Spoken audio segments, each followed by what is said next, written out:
جنوبی افریقہ سفر کرنے والے پاکستانی مسافروں کے لیے ایک اہم انتباہ سامنے آیا ہے۔ اطلاعات کے مطابق ایمریٹس کی سیالکوٹ سے روانہ ہونے والی فلائٹ میں تقریباً 12 پاکستانی مسافروں کو آف لوڈ کر دیا گیا۔ ذرائع کے مطابق ان مسافروں کے ریکارڈ میں کوڈ 8503 ظاہر ہوا، جس کی بنیاد پر انہیں بورڈنگ پاس جاری نہیں کیے گئے۔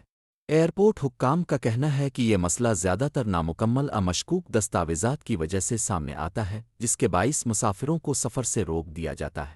اس اچانک فیصلے سے مسافروں کو شدید پریشانی، ذہنی دباؤ اور مالی نقصان کا سامنا کرنا پڑا۔